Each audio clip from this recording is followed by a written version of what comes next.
Salutations, my lords and ladies. Yes, we are back at it again. Yes, we are back at it again with another movie review. Today, we are talking about the movie that hands down has been going all full buzz, the crazy, the spectacular, the amazing Spider-Man Brand New Day. Okay, so this is spoilers ahead. If y'all haven't seen it before, you already know how it is. Go check out the movie and come back to us. We're going to be talking about full-fledged everything Spider-Man from Tobey Maguire's era to Tom Holland's era. We're going to be talking about it all. We're going to have a good time with it. We're going to be explaining how we felt about the movie. We're just going to have a good time with it, you know? We got the Master of Cinema with us, Machi. What's going on? We got the Lord of Animation, of course, Anthony. How we doing? How we doing? And we also got the Duke of Gaming with us. Hello. All right. But like I said before, you have been warned. We're going to hop into it. All right, boys. This, hands down, was a monumental moment for me watching this movie, especially because Tom Holland has, hands down, always been my favorite of the three. And I actually rewatched all the other Spider-Man movies before watching his newest movie from his, I think they're going to try to set up a new trilogy, hopefully. That's what I hope to do. Because I wanted to just see, because people have said that Tom Holland has missed something in his Spider-Man movies. Then a lot of people now are saying that, like, that thing that he's been missing has come back. And I tried to figure out what that was. And I think I have thought about it, but I'll get that to later in the end. So now what I want to do is first and foremost kind of just interact with y'all, you know, talk about it, see how y'all felt about the movie. Yo, Machi, what's good, my master of cinema? Everything's pretty good over here. Spider-Man Brand New Day. First thing I want to ask you is, okay, out of the three, who was your favorite Spider-Man overall? Andrew Garfield. Andrew Garfield. Will you give me a little reasoning why? Simple. He's the best actor out of all of them. Okay, I got you. It's nothing to do with his Spider-Man performance in particular. I just think the way he acts is the best. So that's why he caught my eye. That's it. Okay, bet that. All right, got you. Now, now going with that, right? And then seeing that, like, from Tom Holland's first three movies to this now, do you see that there's a big difference? Do you see, like, there's something new about his Spider-Man? Like, did you enjoy it a lot more than the previous three? Yeah. So this one in particular, this felt kind of a bit more filler to me. That's what this felt like. Like in the same way that those movies don't feel like, hey, you need to go somewhere or really like contain yourself within a bubble of this is kind of my Spider-Man and this is the only thing we're gonna get of it, kind of. Yeah, like an everyday kind of situation, you know. It's not like it felt more everyday. Yeah, that's what it is. Thank you. Yeah, no problem. It Yeah, I get what felt you mean. more, but especially with what happens in the movie, it's more of a this is just a story that happened to Spider-Man. This is a thing that happened to him that just, you know, he at the end of the day, the only really major thing that happened here is that Peter Parker just got a super power boost. Just got a power up in this movie, essentially. Right. And this is here to explain that power up. That's pretty cool. Gotcha. I like that part about it, but it's like that's how it feels in comparison to kind of Tobey or even Andrew's trilogies or, you know, two movies, basically, where it's more like it's not more such a this is just a life of Spider-Man. Really, it's more this is what Spider-Man's going through. Yeah. And this is kind of their story, the story of Spider-Man.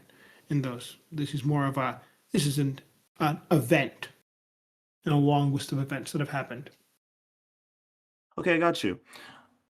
Another thing I want to ask you is just as going forward with like Spider-Man, overall with the movie in itself, like, how did you feel about the introduction of Jean Grey for you? Because it's actually a big topic with a lot of people. Like, if like she was too evil, if like everything she did was just like irredeemable. Like, there have been a lot of talk. Like, how did you feel with Sadie Sink's Jean Grey? How do I feel about Jean Grey? I liked her. She was really nice. That's what I thought about her. I thought she was very understandable. I thought she was it was kind of interesting to put Jean Grey and introduce the X-Men this way because they've been trying for like, I don't know how many movies just to get the X-Men in here. And it's interesting that they just went, here we are. Here's an X-Men character in this movie. I don't know what that really says about where the rest of them are and how they're going to tackle that, or if it's more like a bleeding kind of worlds kind of thing. But I thought it was nice. I don't understand the argument of was she too evil. I think her story is very much kind of, and I especially picked this up, like when she's kind of monologuing near the end of the movie. But it's very much that of a classic X-Men story. Yeah. With Spider-Man, which is very fun because Spider-Man and the X-Men have a lot of collabs, which is really nice to see. Kind of small scale of that. And then last, like, just want to say, cinematography question, right? Like, how did it feel with like all the new kind of like bells and whistles, like especially like them kind of recreating the comic book covers to also the I would say like the spider blossom you get to see at the end, or even like the coming back of the Hulk. Like, how did that all go for you? Like, just the cinematic of it all, like, and all that stuff that they added into it. It's hit and miss. I don't really care for nostalgia and member berries and things. Mhm. All right. I'm more of a tell the story, please. Don't sit on the scene too long. That's just here to make me clap. I That's got you. that's not what I'm here to watch a movie for, specifically. I think it's interesting the things they did with Hulk and even like kind of the choreography for, all the new organic weapon stuff. But that's as much you're gonna get out of me. If you really go to cinematography, I thought it was very interesting. Some of the shots, especially all the web slinging, was kind of interesting. The way they wanted to Yeah. really just see what they could do in different ways with that. That was nice. But it didn't feel, how would I say, most of it. Like half of it didn't feel kind of like it was one person doing it. It felt like three people were in on the web slinging portions, and they all three of them decided this is how I'm going to try and do it, and then they did it. Got you. And you felt like did you feel like they told the story? Like, as you said before, you really would rather just like tell the story, please. Like, do you feel like they actually tell the story, especially watching it twice? Like, do you feel like it got better or got worse for you when you watched it twice, like the story? There are parts of the story that I did not like sitting through. Okay, I'm going to start with that, but we'll get to that later. I got But you. overall, yes, it told a very fun story. Okay, good. Got you. I'll get back to your negatives on that. I want to move on to Anthony. So Anthony, you're another person that actually did watch it twice. Of course, first thing I do want to ask you as well is like, so who is of the three your favorite Spider-Man? Toby, Andrew, or Tom? Spider-Man, probably Andrew. Okay. Peter Parker, maybe like Tom. Okay, good. Because I actually do thank you. You kind of split them up because that's a big point I'm gonna be making with my thought process of the certain movies. But all right, I got you. I can agree with that. Um, Although now Andrew it's still yeah, a good Peter Parker most of true. the time. He's a little too cool at school, but other than that, Yeah, exactly. Okay. he does show Peter Parker pretty well. Yeah. All right. I get 100%. I get that. Okay. So as going forward with the movie, so this is what I want to ask you. These are the questions I have for you. First and foremost, just like with the overall kind of thing, like do you think that like from his first three movies, Tom Holland's first three movies to now, do you think like it's kind of gotten better? Like you think like you like this Spider-Man more? Do you see a difference? I think he was definitely moving more Spider-Man like in this one than the last few movies. I did think it was better. I don't know. There was a little more fluidity than I remember in the other ones. You know what I mean? Yeah, no, I get what you mean. Like it was like more of like I feel like he kind of It's- solidified it now. He's kind of gotten it a little bit. Like there were yeah. some He couldn't hiccups here and use it there. half the time because of the freaking headaches, No, for real, bro. but when he wasn't, blowing his head off, he did pretty well. I got you. Speaking of the like sudden changes, like how did you think like the kind of like the mutation he was kind of going through, like did you think it was cool? Like especially like think about it like as you kind of going through that situation, man, would you be kind of freaking out like no, my powers are kind of going over like out of whack, or like would you be like, you know what, new day, new me, let's keep going, let's keep pushing? No, I think he had a fair reaction. Yeah. I mean, could you imagine you just have crazy headaches and then you black out and wake up dangling off of a roof? No, Like, for real, bro. That was like it does come back because they did kind of reference a comic with that as well.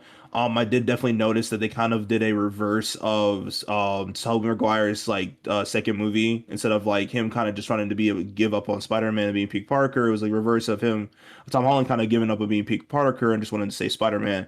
And then like in one of the comics, it does show where he goes through that kind of, I don't want to say, because I wouldn't say it's a metamorphosis, but like when I think of cocoons and I think of like a person kind of changing through that, I think of that.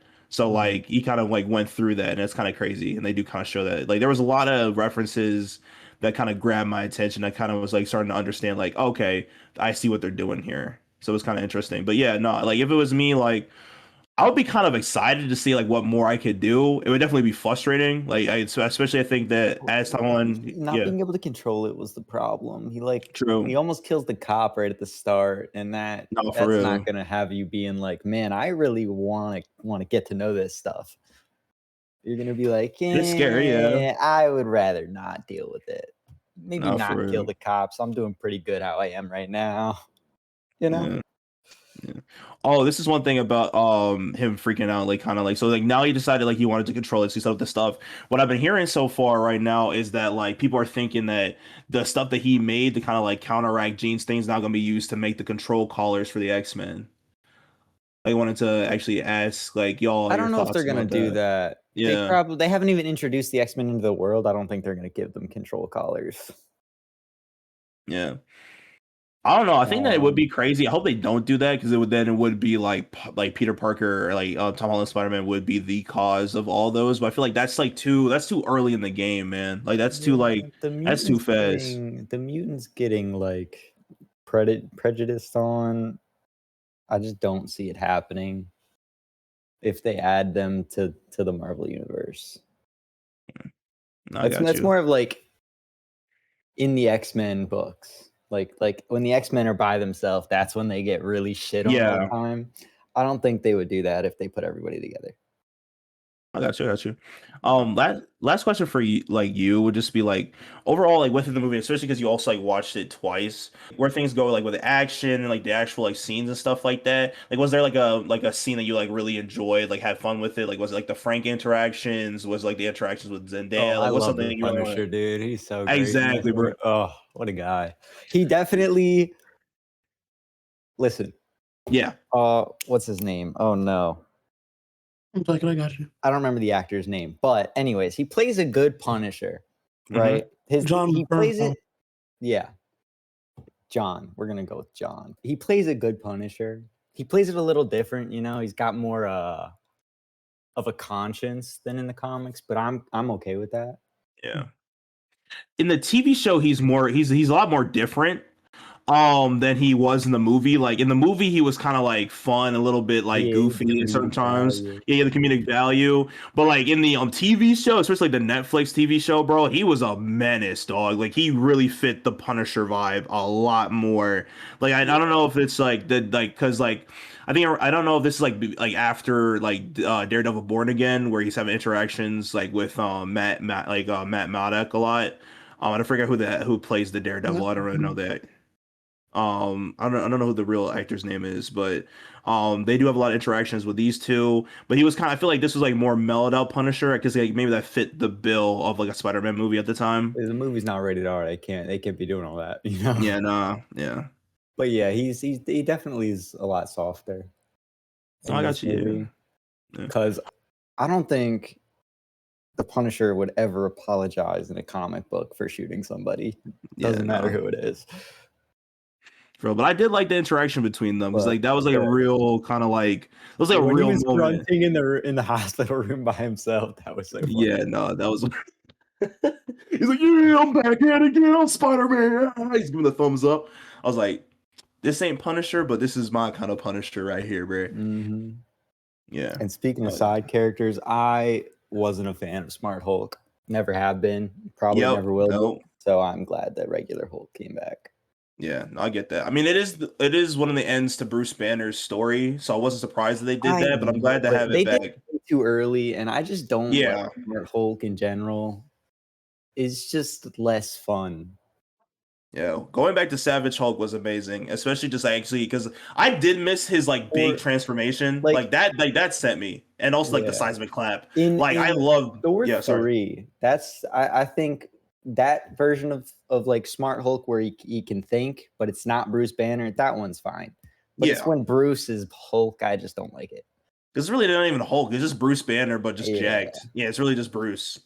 But like, I don't know. Like, I really miss the side. Like, that's like one of my favorite abilities that he has, the seismic clack. So actually getting to see that again, and then him just going, yeah, the thunderclap, bro. Like, literally just seeing that, like, just crazy, bam, and like just everything's exploding. I thought that was amazing. Also, because they kind of like, I thought about this. I remember I mentioned this in like when I was talking to Logan and Machi about it after we went to see like Odyssey, that they did reference like the Insomniac game. So like that one moment where like Spider-Man's falling and then he comes up, they did do it because especially when he hits like the uppercut and it's like hits him back in. That's literally bar for bar what happens in the game when like Spider-Man's falling, he like flips back up and he's like fighting all like the imaginary or like whatever it was for like all the different villains. Like he literally hits the same uppercut. I mean, it was kind of crazy for Hulk to catch the punch again. Like I don't understand the difference in his mindset for like that from Thanos. Like maybe he just like mind wiped him getting his butt whooped by Thanos, or like I don't know, maybe something changed. But like Hulk's got a goldfish memory. Don't worry about that. I mean, true that, bro. No, that wasn't that again. When Hulk gets his shit rocked by Thanos, that's the smarter Hulk from the third Thor. This is he's pure anger, no brain. So they reverted all the way back to like Avengers 1 Hulk. So we're not, yeah. There's no thoughts going through his head. No, I got you. All right, man. All right, but last but not least, Logan. Before we get to me, hey, Lo. Hello. First thing, I asked the rest of them. Favorite Spider-Man of the three? Oh, my heart wants to say Toby, but my brain wants to say Andrew. All right, well, like legit, freaking potato to your head, bro. Like, which one you choosing, bro? I can't not say Toby, but I don't know. Like, legitly, who would you enjoy more? Who would you enjoy more watching again, bro? Like, be honest. Watching again? See, like, or maybe that's not like the hardest one. Like, what would I say more? Like, hands down, if you had to watch that one Spider-Man for the rest of your life, hands down, I had to choose, no how other. about this? If I had to choose a Spider-Man to watch the rest of my life, but like they continued to get movies, I wasn't stuck with the movies that were out, it'd be Andrew regardless, no bar, like not even close. Okay, Toby's a disaster when it comes to the whole anything other than him fighting and being Spider-Man, but Andrew has the most well-roundedness, and I just hate the Tom Holland movies. So you had them, you lost them. You had them. But no, I actually see. Here's the thing, because I do want to hear your take on it, because I know you probably have the most negative to say about this movie, so I want to get to that. So overall, do you feel like there has been a difference from his first three movies to now? Like, do you feel like that, or you just feel like nothing has really changed for you? So here's the thing, especially with the whole conversation about the like Spider-Man feel with his portrayal of Spider-Man versus the previous Spider-Man movies, I think he's getting closer. I do not think this movie shows it off, but I don't think that's a problem with his Spider... No, I take that back. I think it's half a problem with his Spider-Man, but half a problem with other things. When I think of Spider-Man, I think of the quips, I think of the fun nature. Andrew Garfield. I think of Andrew Garfield. I really do. I really do think of Andrew Garfield. Tom Holland's doesn't go that extra step yet to be like the kind of fun, for lack of better words, like mindset that Spider-Man kind of has, the coping with humor that Spider-Man should have. I don't see any of that with the Tom Holland movies. There's a little bit of this one. The one that really stands out is when he just does the random stretching outside of the I forget what the building is called, the defense damage control building. Like that made sense to me, and seeing that in the trailer was one of the things that like got me excited to see, like, oh, maybe this is a brand new day. Maybe he's coming into his own as a Spider-Man. But walking out of the theater, I really didn't feel like he did. It just kind of felt more... and this has always been my I'd probably like shooting through your questions right now, Eman, that you had, but I got a whole list of things I'm ready to say about the movie. That's fine. That's fine. Because I have a whole thing. I have whole things I want to say about it. That's why I'm glad. Like with each one of y'all's like opinions, it has helped me formulate exactly what my case is about to say about this. It's just the whole thing about the Spider-Man feel has been, what for me at least, what I was just talking about, but also the movies themselves. And I think it's I realized this while I was watching the movie, that it's kind of hard to give him the Spider-Man feel when it's always going to be an MCU movie, so there's always going to be something bigger going on. But I don't know why they can't make it feel like this is the main character movie. Let's throw all of the stuff that we know about this main character at him during the movie. I don't know why they can't do that with the Spider-Man movies, but they can do it super successfully with like the Guardians of the Galaxy movies, which was basically the majority of the populace of whoever went to see that movie had no idea who they were, other than the fact that they were in the Marvel universe, and then they watched the first movie and then they fell in love with the team. But it didn't feel like an MCU movie. It felt like a Guardians of the Galaxy movie. This movie felt like an MCU movie where it just felt like a whole lot of plot. It felt like a whole lot of X-Men stuff. And it was fine. Like, you asked, I don't remember who you asked. I think it was Machi. You asked about Jean Grey. Her introduction was totally fine. Like, I have no issue with that at all. I just, and to add to that, I like the fact that it was like a Spider-Man thing, like his spider sense was the reason he could combat Jean Grey. I like that. That's all great. But I was always expecting something more with anyway, that's another tangent. I don't like the Tom Holland movies because of how much they relied on other Marvel characters for every movie. There was never here, look at Tobey Maguire and oh no, he's Iron Man. The Iron Man's in the movie, and you're gonna see like 70% Tobey Maguire, but like 30% Iron Man because Iron Man is his role model. Blah blah blah blah blah. There was that for the first one with Tom Holland. No, I'm just saying in general. Like for example, like we didn't see that with Tobey Maguire when it was Tobey Maguire or any of the other Spider-Man. You couldn't. It was They always didn't have them. the license. I know that, but still, like, even if it was that way, I think it would take away from it being a Spider-Man movie.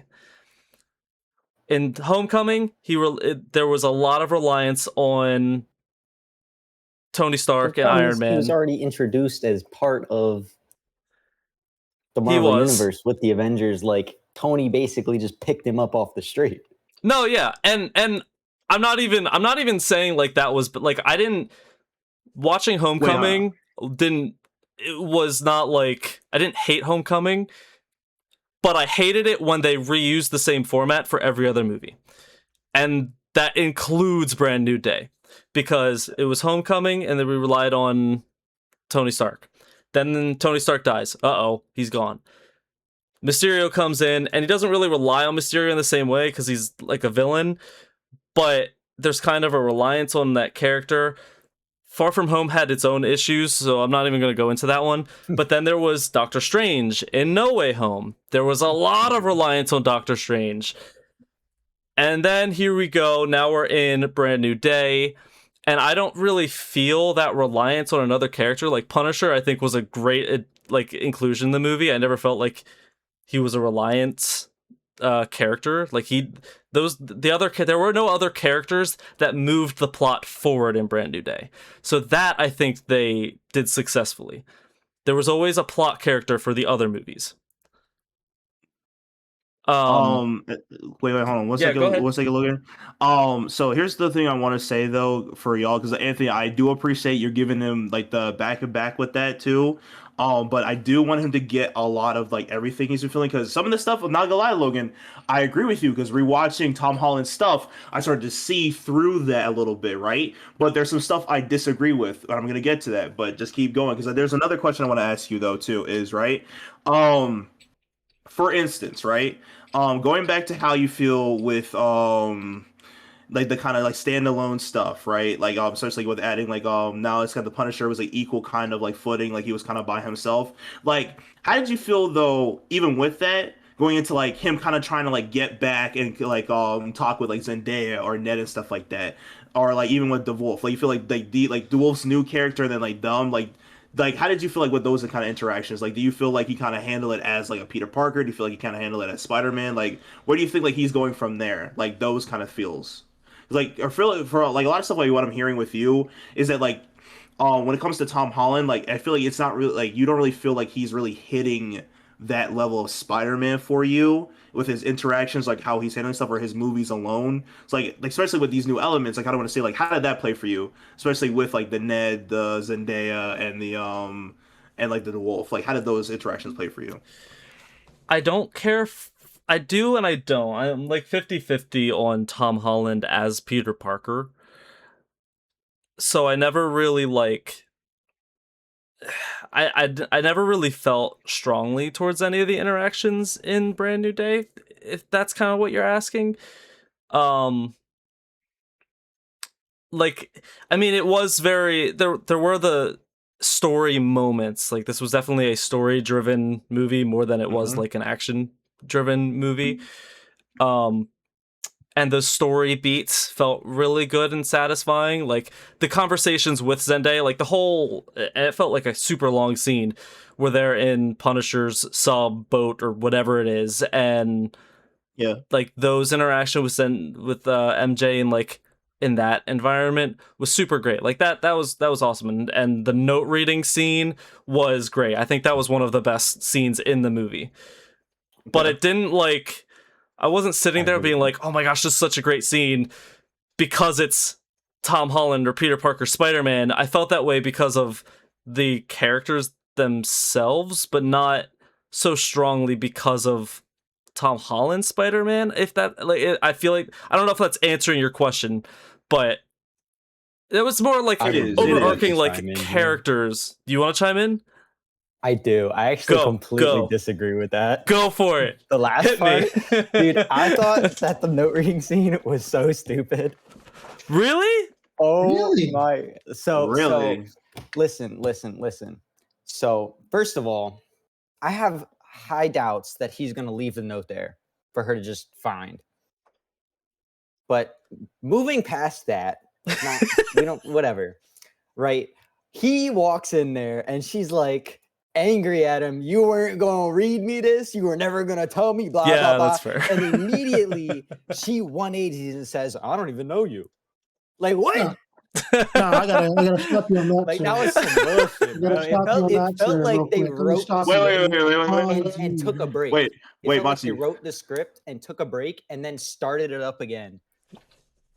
And it didn't feel fluid at all. It just felt like the conversation 180 in 1 second. All right, go, Machi. I'm glad that you mentioned. Wait, Machi, real quick, because I know your points are gonna come up. But I just want to ask y'all three this question real quick because I wanted to get this in there. Would y'all have swung her home afterwards? Oh, I just want to ask that question. Yeah, you gotta swing her home. Yeah, How the fuck she gonna get home, bro? Dude, a lot of people are saying they wouldn't have swung her home, bro. Disrespectful. As fuck, dude. A lot of people are saying that right now. They're saying that it's onto this man's boat that's booby trapped, and you're not going to swing her home, bro. That's crazy. No, because they're bringing up kind of the argument. Because here's the thing, right? They're bringing up the kind of arguments that like you're kind of saying to Anthony, where it's like, bro, literally, especially like, how are you gonna get mad at me about not even telling you this? Then you afterwards you're gonna be like, oh nah, like I don't even know you. I'm not in love with you. Pause. I don't agree with them. But I'm just saying. Machi, yeah, and I got you. What she's upset about is that the loss of the relationship. That's what she's upset about. Yeah. That's what she says. She doesn't know him. It's because she's being super truthful when he says, I love you. And it's all like, cool. 4 years ago, you should have said that to me and then started the relationship again. Yeah, instead of not doing it for 4 years and then just not telling me for 4 years when I apparently told you to tell me, by the way, which is the craziest thing. That's on him. He lost the I relationship don't know. that Like, way. the anger just wasn't there, bro. The anger was not. left. The anger was not specifically for Peter. It was for his actions towards her because she doesn't know him that well. Now she's finding out there was this whole relationship I had with this person, and they just canceled it out and erased my memories and all this stuff. That's even plus he erased her memories. She doesn't know why he did that. or anything. Yeah. Right? So he's finding all this thing on the letter, which we do see him leave it there. It's not like a very thing he's thinking in the moment. He's thinking, oh, snap, there's a terrorist attack real quick. Gotta go stop that real quick. Yeah, but he shoved it in his pocket every other time. Like, he would have shoved it back in his pocket. He's not throwing it on the table. What every other time, sir? It was taken out from his house and given to him, and then he's there with her, and then it's just in his pocket, and he's just reading it. He slept with it. You really think he's leaving that letter on a table at the Punisher's house? He slept with it on his hand out in the open at the Punisher's house, sir. Yeah, but he's still holding it. He's got Spidey sense, bro. If anybody pulls up on him, he's gonna know. Then he left. He didn't think. He thought Punisher was gonna be there with her. Thinking Punisher's gonna let her sit there and read something that obviously means something to him. He didn't want Punisher to read it either, though. Yeah, and Punisher's not gonna read it. He's not gonna let anybody else read it. She's gonna think it's the Punisher's, and she's not gonna touch it like the Punisher said. But that's the whole thing. That's a mistake on his part. And he's not the smartest motherfucker. We've known this since the last movie. He makes mistakes. Tom. Mr. Holland out here. He ain't the smartest man. This man, he ain't the same idiot who made have somebody else erase everyone's memories instead of, talking to somebody. He ain't the smartest man. I'm not going to fault him for that. That's just a stupid thing he did again, like he does all the time. You know? No, I get that. Maybe and there's also, a part of him that actually wants you to read that and find out. It just didn't. It felt like a chop. It felt like it got chopped in half, right down the gullet, dude. I felt like I like that part because I forgot. I did enjoy that. Like, it was a good scene. It was an important scene, but it just didn't feel fluid, and it bothered me. All right, it's a thing. But no, to the point of why is she angry though? No, it's very understandable why she's angry. And it's not the fact that she's angry, it's the fact that she just was angry for like 3 seconds and then you just lose all sense of that immediately.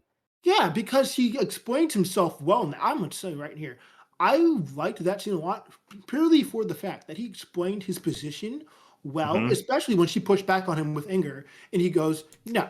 And she goes, that's not your decision to make. He goes, I know it wasn't. And I still made that decision because of this. And I was like, and that's what subsided her anger right there of the understanding, her also understanding part of her, of being like, I'm angry at you for doing this, but then you done explained yourself so well that it makes sense why you've done this. But then he goes and says, I love you. And it's all like, I can't reciprocate those emotions back to you, sir, because of the things you've done. And it was accepting. That comes at the end of that. It's really like, it's sad for him. Your spell work. Accept it. Oh my god, no! That whole Gene scene, bro. I mean, it was obvious, but just like, yes, it was obvious, but like, dog, that was diabolical. That was reverse Flash levels of villainy right there, bro. That was crazy. Was going to happen. All right, that was crazy. Wait. We need to theorize. How did Gene get in her? Yeah, no, I thought about that too. At what point was Gene in her when body? she was at the table. When she was at the table, yeah.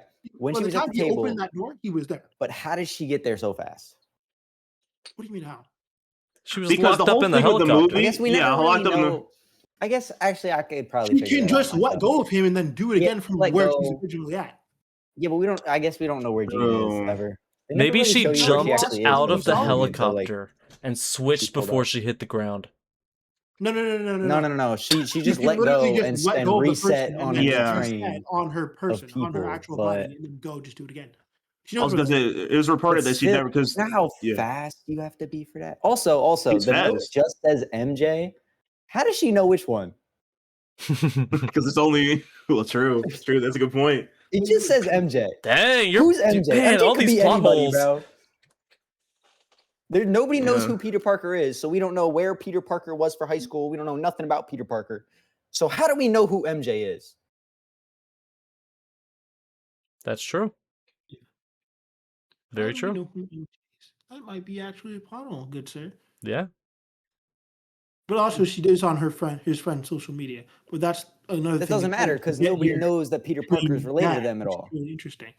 Peter Parker has no connection to anybody in the world. Oh, wait. Hold on. This one thing I will say though, they do remember the fact that Spider-Man did save them though. They do remember that, and they kind of have the correlation because Ned's the been note kind doesn't of. say anything I about know the that. Ned doesn't say anything about that though, but it's like, I would guess is probably the coffee cup because it is from her. yeah, true. That is true. Because he She did doesn't work remember there the fact anymore. that. Yeah, no, but he said his name was fine. Peter. He said his name was Peter Parker at the end of How many Peter Parkers No Way. probably are in New York, bro. I don't know, bro. I don't know what to tell you, but I'm just saying. I remember him saying his name was Peter Parker, and she remembered that when she read the note that he was at the coffee shop the first time.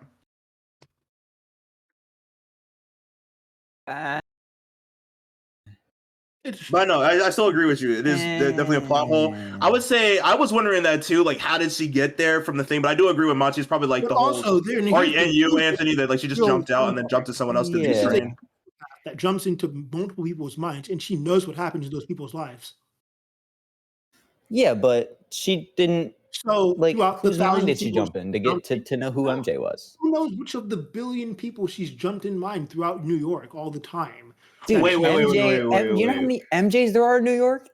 Yeah, Like, Wait. you know how she's just gonna be going in throughout mind and be like, hey, maybe this one. Yeah, but she knew Yeah, immediately. Like, you can't make that argument because she was just like, "Oh, MJ, I know exactly who that is." Yeah, but also she's been in jumping in people's minds before that, so maybe she just pieced together some other information that she might have. We don't know how. There's she no does. shot. But that bro. is a bit of a jump. I think though, there's that a I'd have to 1% say chance of that there's at a 1% best. chance. There's no way she would That's what I'm she saying. should have known who There's MJ was. a possibility. There's a 1% chance that she knows because she also has, just gone in the minds of multiple different people throughout, daily life. But it is a jump to say that's how she got the information, that she should not have been able to do it so fast. Yeah, I don't think that she should have known who MJ was, but yeah. It should have taken her a bit more time. Maybe if there was like a different thing in his place, or like if she went on his social media and whatnot and seen who was following or something No, like that. he doesn't have like.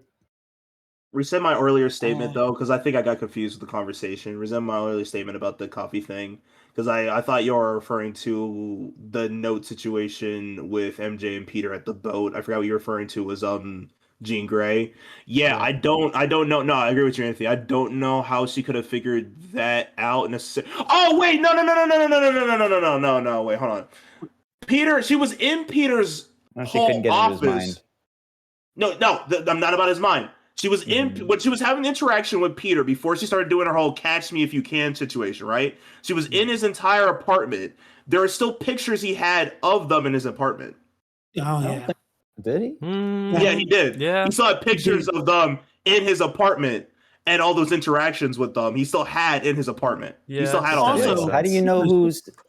she got on it was in a different body, by the way, at the same time. Yeah. Also, social media has been like kind of a She didn't big. have her phone in her I don't hand know, when she was 'cause- reading the note and all that, but she knew Ned, how to get on we Ned's. never saw Ned's name though. So how does she know what Ned's social media? Listen. I know your But she's name, on and I someone else's still phone. have That's trouble the finding other people's thing. social She's on media, somebody and I else's know phone. their full name. We don't know. All right. It's a blank spot. We'll call it that because you're Yeah. completely right about that, sir. It's a little wild, but I just remember that there was a whole bunch of old memorabilia in his room when she was walking through. But I do agree with you. That is kind of a big plot point. No, but still, that was messed up, bro. That was wild. I want to know how to feel about that. It's crazy to be in that situation. I don't know how he felt for it though, but like it's crazy to be in that situation. Think that like she just remembered you. He fell for it because he wanted it. True. I was gonna go a bit more on Logan though of what he said. Okay. Oh. Okay. Yeah, well, pushing back on you. Hit me.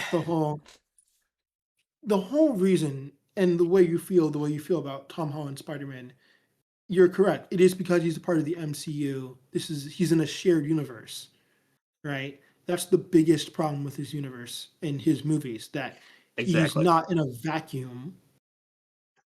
Yes. But and that's the thing. It's a big thing about Spider-Man, especially the difference between the Marvel Spider-Man, and then the regular Sony, the two iterations of that. And I think it's something that actually makes Tom Holland's better. It's that he's not alone. It's because the world is shared that he doesn't feel so much as the main character, like you were saying. There are other people to carry the burden with him, and that's kind of the point of the Marvel Spider-Man in universe and all that stuff. That's why it's not kind of separate, right?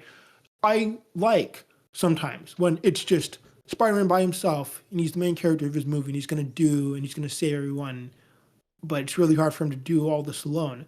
But this is the point of Tom Holland, is that, hey, don't do this alone, because it's kind of really hard and impossible to do it alone. And that's the whole point of this. And that's why I really like this kind of version of Tom Holland. And you say you don't like that kind of aspect of it, and that's why it doesn't really mesh with you. So here's my response to that. First of all, the whole yes, all of that I agree with. That is definitely part of it. The issue, I have two issues with it. One, no, he's not alone in the universe. But then No, not him. I'm talking about other Spider-Men are usually alone in their universe. Yes. But regardless whether or not he's alone in his universe or others aren't, him not being alone in his universe takes away from being his movie. Yeah, that is the biggest problem. That's what I'm going towards. And that's why I, like you were saying, that you feel it's doesn't mesh with you as well. But I'm also, that's kind of the point. It shouldn't feel like he's kind of the center of the world. And that's kind of a big disconnect in Joe, especially when you're going with the Spider-Man movie, that we're really used to Spider-Man dealing with it alone. Yes. But I feel this hits more, and obviously because it's a Marvel, but this hits more with like the things I like in the comic books. I enjoy a good Spider-Man when he's alone doing his thing, kind of a bit isolated in his, in his own world, and it's like dealing with some daily stuff kind of things. But I also like it a lot when Spider-Man doesn't feel like, he turns the corner and and everyone's gonna point a gun at him, kind of thing. Like there's room for him to breathe and like really enjoy. Yeah. And even with how sad things get for him in this movie, I really like that part where he's at the hospital. And I was like, yeah, we all love Spider-Man. Spider-Man does a lot for us in this city and stuff like that. And that's something that I really like. It's a loss of tension for a more breathable and fun kind of universe, essentially. And that's kind of what Tom's missing in his universe. And I don't think it's something they can really ever fix, is the problem. I think this is just a concession that comes with this being a Marvel cinematic universe property, if you know what I mean. I know what you mean. And I do think that is one thing they do find a balance for in this movie. Like I was saying with Punisher, there was no other time where it didn't feel like Spider-Man was like the main piece of the plot that moved the plot forward. He was the main character that moved the plot forward, and that was great. Like it was definitely a Spider-Man movie. The Punisher didn't change that at all. Not nearly in the ways that I was complaining that some of the other movies made it feel off balance or whatever. Because I can definitely feel that, and especially in 1 and 2, that it feels too much like in the same way, like if you go to like Captain America Civil War, that feels like an Avengers movie. Captain America movie. Right? In the same way, it feels like, this is just kind of an extension, like the first two felt like. It's too much. You're putting too much. Like the other characters that you're bringing into this feel like they're too big to really focus on Spider-Man now, essentially. Right. This is what like you said before, this movie does it better, where I can feel the focus is more on Spider-Man now. Yes. Instead of more the world, which is good. That issue. Then also to your other point of you just don't like Tom Holland as Spider-Man because of the way it's like, go a bit more on that, because it was a bit ago, but you were talking about it was his portrayal of the character that just doesn't. Yes, his portrayal of Spider-Man doesn't mesh with my. And you know what? Like, it's like here's the biggest thing that I think I can say that kind of goes to that point. and now that you brought up Civil War, I'm thinking of him in Civil War, and I think he was more quippy and like lighthearted in that as well, which I understand. There's a lot more going on in the Spider-Man movies where there's reasons he's not quippy because he's depressed because everybody he knows and loves either is dead or forgot him. However, Tom Holland's best performances as Spider-Man consistently are in movies that are not a Spider-Man movie. He is the best Spider-Man only when he's in the Avengers movies, when he was in Civil War. Like those environments was my and I honestly think even in those movies, he's my favorite Spider-Man regardless of Andrew Garfield or Tobey Maguire. He's a phenomenal Spider-Man when the attention isn't on him. I don't know why. The camera isn't focused on him. Yeah. So this is also a thing of timing and all that.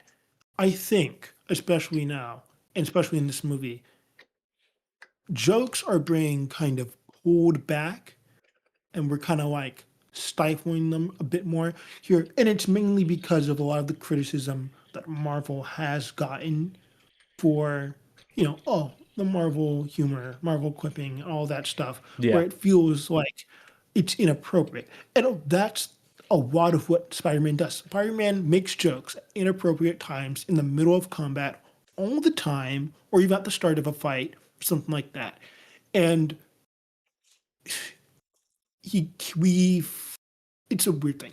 We're kind of trying to pull that back right now. We're not trying to have Spider-Man do that right now because that's not what the general audience likes. And we've been super criticizing Marvel for doing that too much. Looking at it from that perspective, I absolutely see and can totally understand why they're not doing that right now with Spider-Man. I absolutely can understand that perspective of it being why that aspect of Spider-Man, the jokiness, isn't going on, because that is a huge issue with every other Marvel movie right now, where it's become so fatigued after the first 3 arcs of Marvel. That's all I was saying. Like that, I totally I couldn't agree more with what you're saying about that right now. Like it's a product of the times. Maybe we'll just go, but it's also they have to toe this line really well, and maybe they're not so confident right now to just have it all the time, because you can see they try and they put it in nice places, and they even know how to like keep really poignant moments very poignant. There was no joking in a lot of the scenes that really required more of a emotional kind of pull for the audience, which was really nice. But they've really it's really a trial and error kind of thing. Yeah. Next time, maybe they might go just a bit overboard, but it's a thing we'll see. Yeah, no, and I think that goes into another point that I had, but the last thing I'll say on that aspect of Spider-Man is I definitely think, and this is why I said like my heart wants to pull for Tobey because I grew up with that, but my brain wants to pull for Andrew, is because I think he had, at least in that aspect of his portrayal of Spider-Man, a very good balance of the Spider-Man characteristics and jokiness. The balance of being serious but also lighthearted during being Spider-Man. I think his had the best balance of that. Andrew or Tobey? Sorry. Andrew for sure. Okay, Tobey, I don't remember him making a single joke when he was Spider-Man. Oh, and I'm gonna get to, dude, I'm literally about to burst, dog. Like literally, bro. I've been shaking, bro. Like, Go ahead and say. Bro, no, because Logan's not done with his one thing, bro. He's not done with his one thing. Let me wrap up my final points. Yeah, really quickly. Here are my other 2 big issues with Brand New Day. Number 1. And this all ties together with the same him not feeling like Spider-Man to me just yet. And I do think it is just yet. Because I've heard rumors that they, and it would be ridiculous if they didn't just pour money into Tom Holland for him to keep doing this. I've heard rumors that they're going to do more Spider-Man movies, and I don't know how that's going to work with the MCU, but this still feels like a build-up movie. It feels like a build-up movie for Spider-Man, but also for the MCU. for the Spider-Man build-up, other than the MJ and Ned and memory thing, like that whole plot, they're still figuring out how to get Spider-Man to be Spider-Man in that aspect again, like where he, has a life outside of Spider-Man. Regardless, every single Tom Holland Spider-Man movie is always building up to the adult Spider-Man. This was supposed to be the adult Spider-Man, and we see that a bit, specifically with a lot of the intro. It's I forget it, whether it's 4 or 5 years, whatever the time distance is. It's 4 years of college. There's a lot of montage of them showing classic Spider-Man villains and him beating them, and that's awesome and that's great. Except for the fact that when there's actually like the villain in the movie isn't a Spider-Man villain, that I had issues with. That aside, everything, like, let's go with Homecoming build up. Okay, we're introducing Spider-Man as a character within the MCU. Obviously there's ties to Iron Man, so that's why he's a big plot thing. Homecoming was a great movie, but didn't feel like a Spider-Man movie. It did, but it didn't, in a weird way. Far From Home. The conflict was Tony Stark, not Spider-Man. That's right. the big problem with it. Far From Home had its own issues. No Way Home. I'm getting ahead of myself. They each built up to a older, more mature Spider-Man, which I think is the Spider-Man we see with Andrew and Tobey. But every lesson that gets learned outside of like the great power comes with great responsibility and depression and all those. Like the point of Far From Home, at the end, they kind of warmed up to the idea of, oh wow, he has this spider sense, and the spider sense is what makes Spider-Man special, and he's coming into his own. Here's his build-up. We're showing off spider sense, and he can sense the different things moving around him, the drones, and like that's his secret weapon to win and be victorious at the end of the movie.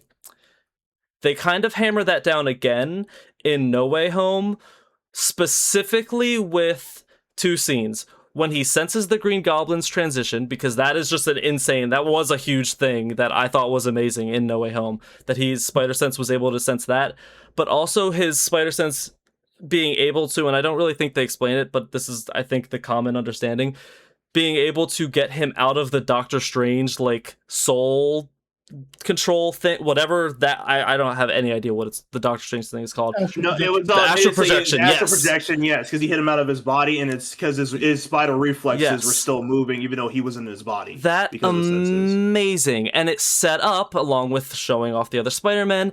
That felt like the pinnacle. Okay, after this movie, the big hope is it's gonna, like, Spider-Man's on his own. It sucks, but we've established all the things that you need to understand about Spider-Man, and now Brand New Day is going to be this raw Spider-Man movie where it's gonna be all about him. And then Brand New Day comes around. They release just about every big moment that happens in the movie through the trailer. So I was always expecting something more sitting there. That was the biggest issue with the movie. Every single second, I was expecting something bigger to happen by the end, and it never came. That's my issue, and I've seen online how people are there's a war going on between people who like the story-driven nature of Brand New Day versus the dum-dums who want more action and a big shocker at the end. I'm unpridefully on the other side, where I was expecting something more than just the story beats and the emotional side of the movie. But there was that. I was always expecting something more, and they still are establishing a setup where this is him. Now they're establishing it even more. He's got this super strength that we haven't seen before. He's got the natural web fluid, not his synthesized web fluid. They've got his increased senses of spider sense around him. It just feels like they're really pushing that even more, where I was so hoping by this movie all of that stuff would be in the past. So no. Those were my biggest issues with the movie, which I was just expecting a different movie, and that left me with a poor taste in my mouth. All of this to say, I still enjoy the movie, but looking back, I honestly enjoyed No Way Home more. And I didn't even enjoy No Way Home all that much because I thought that they were just nostalgia baiting us with Toby and Andrew. Ooh. To that point, especially with all the setup this movie does, right? I think. No, I'm sorry, Manuel. I think, and this is just a thing, I think this is a setup. It's a setup because we can't just thrust him, especially with the timeline of the MCU and everything like that, right? There are things that pigeonhole where the stories can go right now. And right now, the MCU is in setup phase, which is the Yeah. biggest problem. They're setup Yeah. phase for Doomsday, so it's not anything too big. I think after that, though, we're definitely going to just see him because he's fixed a lot of his adult life, Yes. right? But that's what I think. That's definitely where the next movie's coming in, right? I don't know what's going to happen with Doomsday and whatnot. What kind of messed up things they're going to do with timelines or just even alternate dimensions and whatnot. But if we're staying in the same universe, I think that's why the next movie is probably going to be a Venom movie. I hope, and Where that's we're what I thought actually was going to happen going- in this movie. I was No, so it can't happen. It can't happen again. That's I the was problem. That's why I so get you, upset though. that they didn't Exactly. kill him at the end. There, I've said it. I was upset Exactly. that he didn't actually die. Oh, I was glad you. I was I finally glad think you they just said the needed truth with to that. commit to it. If they were going to do it, they needed to commit to it and then have Venom bring him back at the end. They were so close to recreating so many I think iconic moments from the comics. They were so close, and I they can't just wait to couldn't get you commit with at the that. end. I can't wait to get you with I'm that. seeing Do you think he's going to be in because Doomsday, by the way? what? What'd you say? Spider-Man. You think he's Say going to be again. in Doomsday? Yes. I don't Better know. be, I but don't they're think he not will showing because him. they skipped 4 years in his story. I'm not sure if he's going to be there. They said at the end of the end credit scene he's going to be in there. She's probably just going to be in there. Oh. At the end of the end credit scene, when did they say that? The end credit scene it says Spider-Man will return in Oh. Avengers Doomsday. We need to talk about the end credit scene too. Oh, I We've didn't got to even come see back that. to that later. Guys, But I think no, I'm sorry, Manuel. But I that's don't why I think remember seeing that. But maybe I left before it happened. you left word. Don't worry about it. But I got that's it. why I'm telling you, it's definitely going to be a thing where the next movie is based. It's because we're setting up. This is the setup. After we've hit Doomsday, we're out of setup season for a bit. I'm so Right. tired of setups though, and You think that's they're gonna just do like Secret Wars? Yeah, Ugh. we're out of setup season after Doomsday because they realized because it's a bunch of things that have happened. So they finally going. We're gonna hit the boom release button, and Yeah. then we're gonna be able to do new things. And that's what I'm really hoping because I'm really wondering if we're getting another Spider-Man movie. There's got to come with a big villain. Got to be a Spider-Man villain now. It Because better now be. we're out of setup season.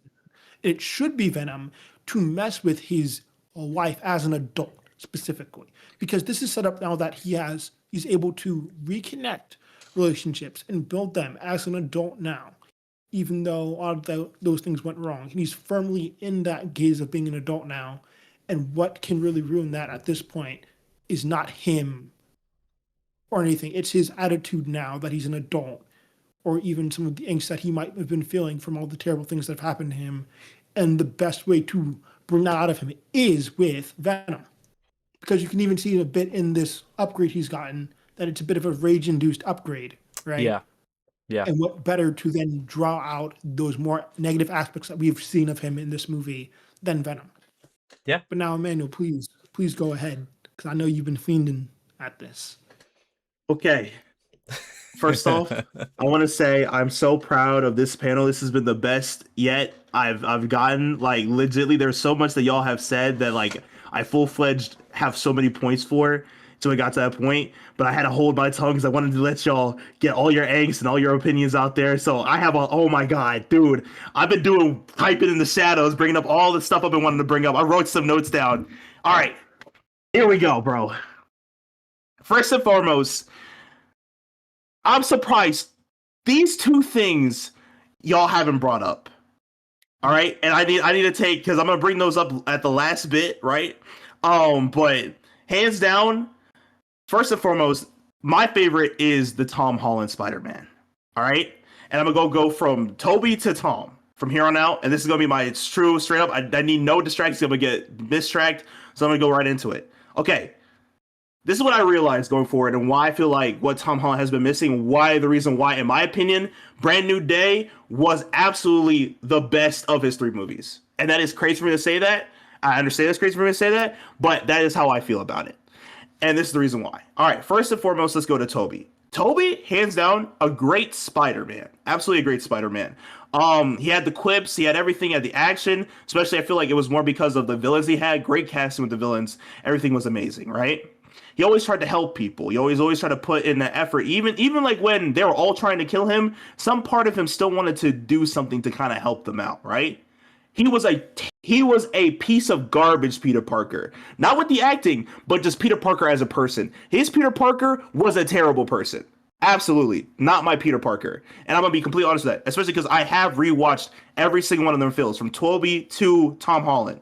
So I remember, especially with just his Peter Parker, kind of just getting to a point of not only trying to steal somebody's girl, to him also trying to steal his best friend's girl, to him. Stop that. No, I gave you everything. Let me finish. Let me finish. No, you said that. No. Spider-Man 1 made people groan. And why did it make people groan? Okay. Because when Mary Jane said, "I love you, Peter," what did he say? And I'm gonna get to that point. Yes, I know. He said no. I get that. And he there's another thing about that is he afterwards he tried to get her in his mindset again. It's like, oh, I'm free. I'm done. I'm done being Spider-Man. I just want you. And then he says no again. Another problem with him. Hands down. Also in three. Another big problem I have with his Peter Parker, bro, and a little bit of his Spider-Man, right? He's with somebody now, and he still chooses to kiss a shorty in front of his girl, doing the same exact kiss that is supposed to be their kiss. And then when they go to the dinner, here's the thing, though. Don't let Mary Jane infect you with her. Oh, no. I'm not. How you gonna try to marry somebody and get to a point where you're like, oh my God, I'm running through the winds. I'm gonna go to the person I love. And then next minute getting to that point. See, especially she had a terrible argument. Her argument should have been, you kissed somebody in front of me. But no, stupid, dumb, whatever. But the thing with the thing with Tobey Maguire's Spider-Man what's one thing I realized about it, is that even with all that, right? Perfect Spider-Man, perfect fix that build. Wonderful, amazing. I loved his Spider-Man for the quips, for the action, for everything that goes into it, right? And he had one thing that I realized about it, right? When they went to it. Most of his problems happen because, and this is the problem I had with realizing, because I realized it's also Andrew's movie, right? He needed to stick to his, I should be alone. I shouldn't try to do this. I shouldn't try to do that. And I came up with that solution, but that was the problem. And I learned why that was a problem when watching Tom Holland's Spider-Man. When you go to Andrew's Spider-Man, I think Andrew's is better than Tobey Maguire's. Absolutely better than Tobey Maguire's. He was a little bit too cool. I do agree with you, Anthony. He was a little bit too cool than Peter Parker. But kind of going back, because that's originally what I thought, but then going back and watching his movies, he wasn't really cool, but it was more of I think in the time period of what it was, for a teenager it was more of an angsty, skater boy, kind of like emo-ish, kind of like sad boy kind of vibe. It was the 2012s, and we all knew what it would be like. Yeah, exactly. So that made me realize he wasn't too cool. He's just he was just fitting the vibe of that teenager. I think he's hands down, when he first started, an amazing Peter Parker. And then when you get to his Spider-Man, that was also pretty good. I do feel like... I have to say something on that. I'm going to kill him. It's not that he's too cool. It's that Andrew Garfield's too cool. And I can't believe that he's a lame dude. Happens. But you get to his Spider-Man as well, and you kind of see... One thing in particular I did realize is that in... Andrew Garfield's first Spider-Man movie, right? He's doing the whole, I'm hunting for the guy that killed my Uncle Ben. He's doing all that stuff. But then kind of they stop that story arc when he kind of has a conversation, and immediately kind of pans to him trying to be a hero. Immediately kind of pans to just him being a hero and all that stuff. And then you get to Spider-Man 2, which, what's crazy to say this? I honestly like Spider-Man 2, Andrew's second movie, a lot better than his first one. That's going to be crazy to say that. I know it's going to be crazy to say that. I agree with that. But it is, in my opinion, I think it's the better movie, and I have a reason for that too. And then we go to Tom Holland's Spider-Man, right? His first 3 movies, I remember I loved them, and I had colored window eyes when I first watched them. Rewatched them again, I saw the problems, especially the problems that Logan was talking about. Where it felt more of these kind of it was kind of like a hero always holding his hand in every kind of movie. I can understand, I could see that point of view. But then it got me to realize this one true fact about it. The differences between Toby, Andrews, and Tom Holland's goes like this. First off, I agree with Machi, right? Toby and Andrews more have a universe where it's just it's just Spider-Man. There's no Avengers, there's no help, there's no nothing. Legitly, their Spider-Mans go through like and I'm gonna bring this up right now. I remember talking to Logan about this. The whole, I'm tired, I've been fighting this guy for nearly 12 hours straight, haven't had anything to eat or drink. He's not even tired, but I'm tired, I'm hurt, I want to quit. They've been going through the ropes. They've gone through the ringer. They've been suffering since day one. But another thing I also realized with their two Spider-Mans, which Tom Holland doesn't get, and I'm glad they don't do this to Tom Holland Spider-Man, is that we watch them grow up instantly from the very first movie. Tobey's Spider-Man goes from high school to college to finding a job like that. Like that. We get the Uncle Ben, we get the situation, we get the villain, we get all of that in the span of just one movie, right? Yes, he grows a little bit here and there, but he kind of stays to the straight of being an adult in Tobey's Spider-Man, right? You go to Andrews, I wouldn't say it's as quick as like the first movie, but like all you get from Andrews is just like him in a little bit of high school and then straight to college, straight to kind of just like figuring out his relationship. By the way, real PS, out of all the Spider-Mans, Andrew's Spider-Man has the best relationship with his significant other. Absolutely. They're Gwen and Andrew's. Gwen is the best romantic relationship that Spider-Man had in the cinematic universe. I honestly believe that. I think it is the best, but that's besides the point. Cracked her neck. Absolutely. And that was sad and that was a devastating thing, but it made me realize something as well with that too. All right. Then you cut to Tom Holland's, right? Tom's, we literally are with him from kind of a standpoint. Uncle Ben and Tom's, by the way. No. Here's the thing about that. Yeah, I realized this. I realized this with Uncle Ben. I don't think we actually need Uncle Ben for Tom Holland Spider-Man. I don't think we needed it. Uncle Ben is so important. You always need Uncle Ben, dude. Uncle Ben, no. Uncle Ben is so important. But here's that's why we stopped putting him in.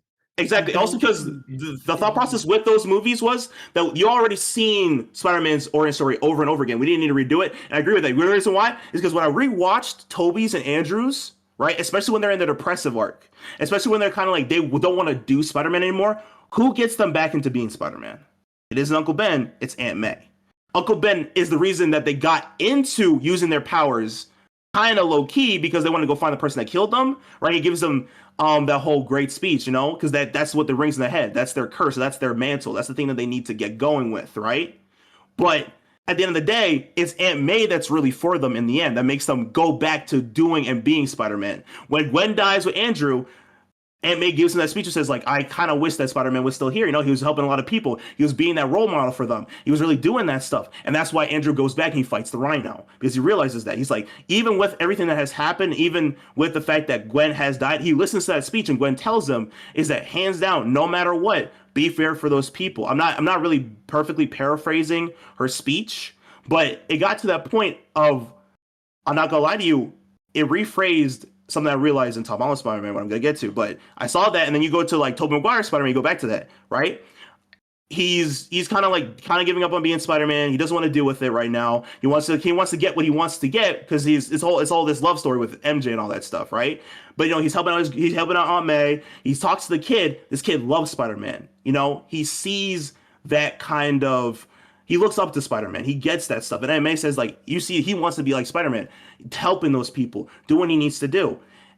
That's the whole thing with Spider-Man, right? Spider-Man, no matter what, yes, Spider-Man can be annoying, like with the quips and everything like that. That's what he's known for, because he makes light of the situation because when everything gets serious, he's there for the jokes. He's there to keep people going. He's there. He is an honest sense of it. He is a martyr. He suffers. I didn't even realize with Tobey Maguire Spider-Man, Tobey Maguire should have been in the ICU 24/7 in his movies. That man falls out of the sky a lot of the times and lands right on his back. No wonder he had back problems in Far From Home. Bro, it is crazy. And you go to Andrew Spider-Man, still also Spider-Man suffering. heals faster. Spider-Man does heals faster, but I'm not gonna lie to you, there are a lot of times where I'm like, I'm surprised that man did not die from those falls. But they always keep getting back up. Because they have that notion that with their power, they're gonna have the responsibility. They need to do this. Because even to a point, they get to a moment where both of them don't even want to take that responsibility when they don't have powers, and that's the reason why Uncle Ben dies. I still think I didn't need to see Uncle Ben in the movies, but they don't ever mention that Uncle Ben exists. They have a little thing right with his suitcase, and it says BF I forget like the last thing. It's like BFP. Is that what it is? That's like Uncle Ben's suitcase. I know they don't And mention No Way it. Home, they do Yeah, but they mention never Yeah. like they had Aunt May give the Yes. Yeah, but she the mentions line. Uncle. They never mention Uncle Ben ever. You She never did. She hear about him, mentions never when see him, you before never she see nothing dies. about him. Before she dies, she does mention that your uncle believed in this. Mm-hmm. She does. She does. But that's what I'm trying to He say. existed, but we Yeah. don't need to see him die and all that stuff. Yeah, No, I we didn't need to don't. see him die It's again, like but like it's on a thing of you know who Spider-Man is. You know what's happening. Exactly. I don't know, bro. I just feels like he's not really there. You don't ever hear the line out of Tom either. And okay, and that's fine. But even with Toby and Andrews, he's never really there at the after everything. After everything, when he dies, Yeah, that's but it. you saw him die, so you already knew. Yeah, you already saw knew it die. You happened. see that? already Yes, saw and I it. get that. They're But telling you infer that he died, sir. yeah, Well, yeah, they're inferring yeah, it. but like, yeah. Especially because even Tom's like, I can't do that to May again because she's gone through something, which is Uncle Ben dying, right? They don't mention it, but you can see this subtle undertone, especially in Homecoming. But finally, I'm gonna get to this point. I'm surprised none of y'all brought up this, right? On her tombstone, it says, when you help someone, you help everyone. On Aunt May's tombstone. And going back to that, I realized the true message behind this movie and the true messages behind a lot of the Marvel movies we had in the Marvel Cinematic Universe. And I realized this.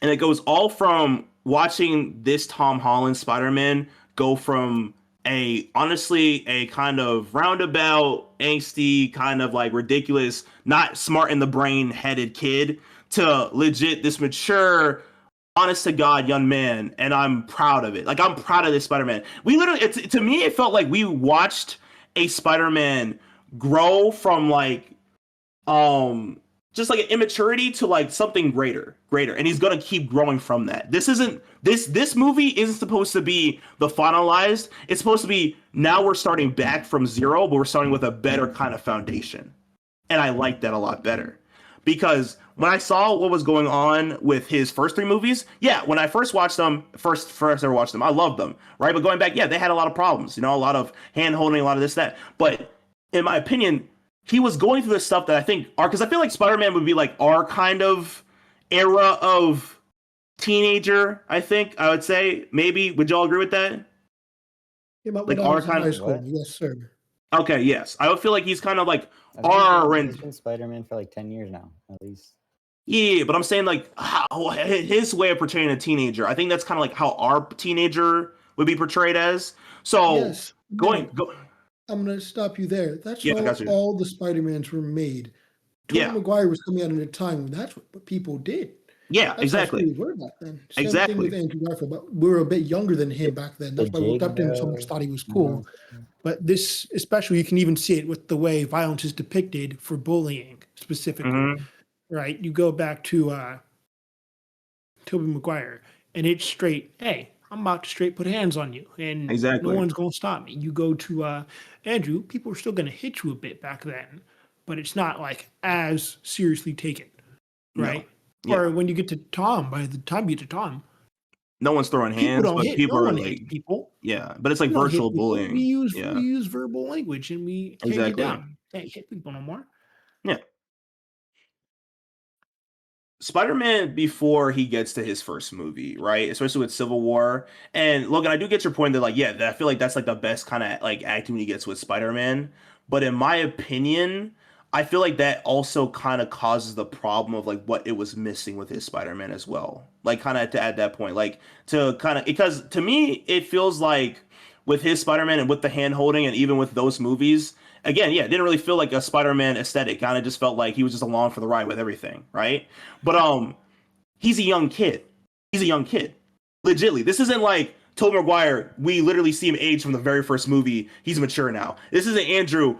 It took 2 movies. He's mature now. It's like we are taking a longer time to see him mature from him just like, oh, I've done this big thing now. I'm an Avenger. Well, you're not really an Avenger, but I'm an Avenger and I'm doing all this stuff and like I deserve all of it. And then you realize how serious this game can be, which is why even Tony gets to stuff like stay on the ground. like do what you do for your community. It's good. And one thing I like about Andrews along with Tom Holland Spider-Man, which I didn't see a lot in Tobey's, I like that they show Spider-Man helping out the community. And Andrew, so there's the reason why I do love Andrew's movies, especially the second one. I mean, the second one is better because you show him helping out the community, where he's like leading that, like he's helping that kid that getting bullied. He's showing that lady directions on the street. Same thing that Tom is doing. He's like helping people saving their bikes. He's stopping people from stealing cars. He's even showing another lady directions. They kind of mimic that. Can I interject really quick about that point? Yeah. This was something that I noticed a lot in Brand New Day. He never once helped anybody else. He watched a guy get hit by a car and the scene changed. Never, the whole time I was watching it, and he doesn't help anybody, any random civilian. He doesn't help any of them. The whole intro sequence when the giant tank is going through New York, he doesn't do anything to like web up a car to make sure it doesn't crash or anything. He's just there for the ride. Just exploded and he kind of exactly let him go. Exactly. That was another thing I forgot about. That like irked me at the very beginning of the movie. But please continue. I'm enjoying listening to your bit. No, I got you. It's and to your point, I do agree that there's some moment, especially that whole car scene, that threw me for a loop. But we do find out later that like, because I mean, he does say to Jane that like she didn't kill anybody, like she wasn't a murderer. And also they do what happened to the old fart that got hit by the car? Supposedly he didn't die either. No one actually died, especially like the two people that she made Frank shoot when she was controlling him. They even make sure to show you at the end. Shot in the leg. Yeah, they were perfectly fine. He tells her straight up. Logan, what are you talking? What scene are you talking about? I forget when in the movie it is, but it's when she's still brain hopping through people, and it's this older person. I can't remember if they're old man or woman, but they just walks them out into the road, and they get slammed by a car, and then nothing happens. But it's really weird because he saves everyone else that they hop into. Exactly. Really what happened to that person? Bro, that guy got fucked up. Oh my god. He's unironically the only person that Jane puts in danger who does not get saved.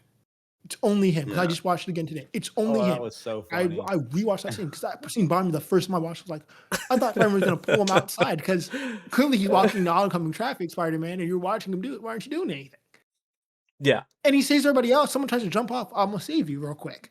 Yeah. You know? Don't worry about the blood splatter on the ground. That guy just got isekai'd. He's about to live his best life. Don't worry about it. It's okay.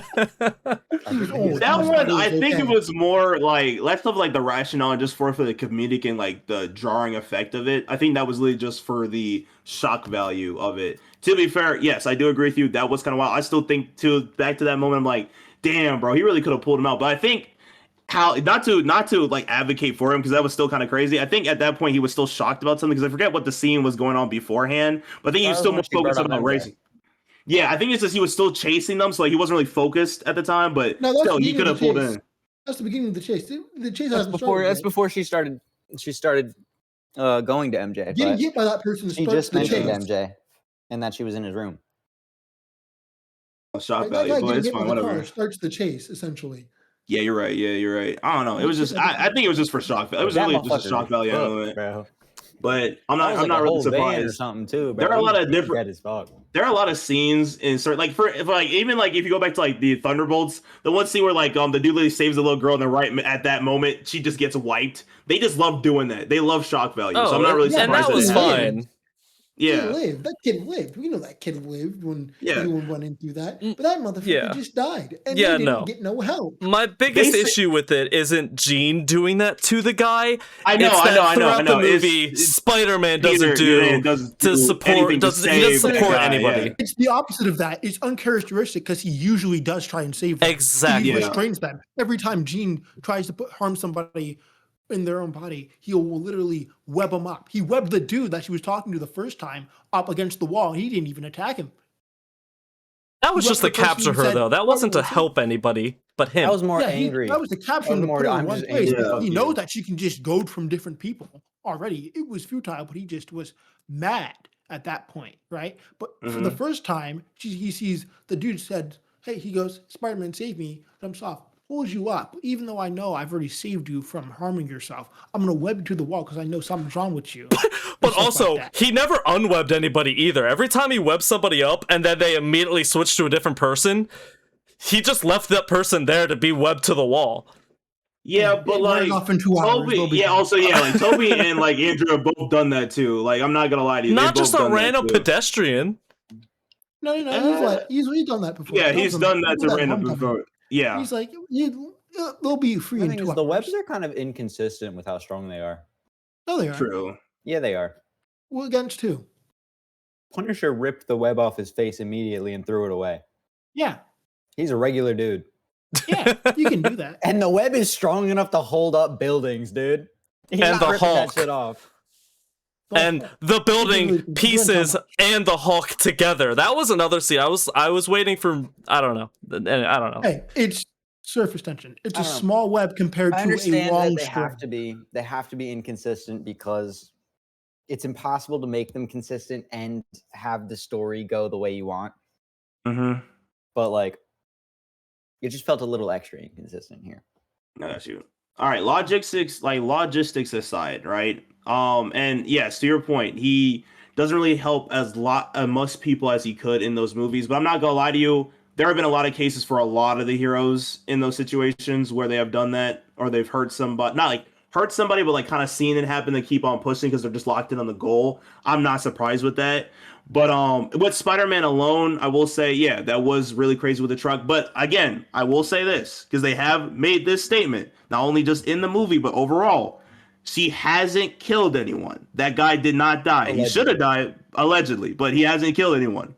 So I guess at that point, he was old. Maybe he had a heart attack right before he got hit by the truck anyway, and it was just natural causes. I don't know, but that's something that they have come out to say, that Jane did not kill anybody in the movie. They have come out and said that. So I don't know what to tell you about that. But to your thing, it's not about Jane. It's not about Jane. It's not about Jane. It's about Gene. Peter. Oh, yeah. Sorry, Gene. I'm sorry, bro. Gene. I don't know. Whatever. I think whatever.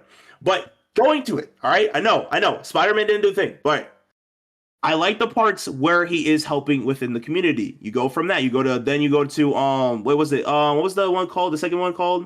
That was my least favorite, hands down. Far from home. Yes, Far From Home. After that, seeing your mentor, literally Iron Man, die, getting into that situation, now you have to kind of take into that mantle. It's kind of like Iron Man I think, in that situation, kind of filled the role of the Uncle Ben motif a little bit. Not in like the strength of it behind it, but kind of in the motion of like, okay, this mentor, this guy in my life. Because Spider-Man has a lot of mentors, whether it's like Connors, whether it's literally William Dafoe's what's his name? Freaking damn. Osborn. Freaking Osborn. No, not the Green Osborn. Osborn. Or even if you go to because there's and Doc Ock. There's like a lot of different like a lot of different people become his mentor, right? That was him losing his mentor to now cutting to like he feels like he doesn't fit the vision of what Iron Man has in store for him. He's kind of dealing with that kind of guilt. Also because he just wants to be a kid, kind of fitting back to freaking Tobey Maguire's second Spider-Man and kind of going into that situation of like, okay, I want to be a hero, but at the same time, I also want to have my human side of it and keep going back and forth with it. Makes a bad decision, another bad decision, things go happen. Wada bing, bada boom, finish it up. Third movie, you go into this. The third movie, I appreciated it a lot more. I'm surprised that I don't agree with the nostalgia bait kind of situation. Like I understand that, like, yeah, so you bring him back, all that stuff. Like maybe it was just trying to make a few bucks. But there's a certain thing in that movie that showed to me just how beautiful Brand New Day is. When you help somebody, you help everyone. Tom Holland at this point, right? He finally does the thing that both Toby and Andrew do before Uncle Ben dies. They say it's not my problem, hands down. But then at that point, Aunt May tells them that like you should help them, even with it, like even if they're because like yeah, they're supposed to die. They find out they're all gonna die, right? So it's like you should still try to help them. You should still try to help them. So he tries to help them. Everything goes bad. Aunt May dies. He's angry. He's frustrated, right? Goes from not my problem to trying to help him out. Gets angry. And May sees the May thing. He gets the speech. The thing he needs to hear. He wants to kill. Hands down, he wants to kill the person that killed his aunt. Same way how they felt. Toby felt with Uncle Ben, and so how Andrew felt with Uncle Ben, right? both of them kind of get to that point. I mean, Toby didn't really kill him, but he kind of like startled the guy, so the guy saw it dead. Andrew never even got to get his revenge because they kind of just skipped over that for some reason in his movie. But they both kind of felt that He moment. didn't skip over it. He stopped going for it. Well, yeah, he stopped going for it, but it was kind of a weird stop. I will say that it was a very weird stop with that movie, of how they kind of interject with it. Because I don't even remember if he like, because it wasn't like he saved somebody and then he just realized, or was he just had a conversation with? He had a conversation with somebody Out. and he stopped. He was pretending to be a hero, right? Yeah. He wanted revenge, and Yeah. and when he was literally, the police chief called him out for filth, and then he There you realized go. that he Yeah. was doing bad things, so he Things. stopped. Okay, there you go. Thank you. Because I was trying to remember if you had a He was conversation taking about out that. people on the streets, Yeah. but fundamentally, there's a bigger threat being, hey, the wizard just came in here and he's about to kill people, and being Spider-Man should not be about getting revenge. It should be about helping people. And what can Exactly. I do to help? Is stop the wizard right now. Exactly. So going with that and all like the kind of help motif, I realized that in this movie, the reason why I enjoyed it so much more now after watching their movies before, right, is that at this point it was definitely a send-off movie for them to like show that like, yeah, this is our Spider-Man right now. This is Tom Holland, right? And also to give both Toby and Andrew the closure that they needed, because in every single one of those movies, they have that option. They have that moment where they want to help the people they want to help, but they don't get it because those people end up dying every single time, and they're left with that.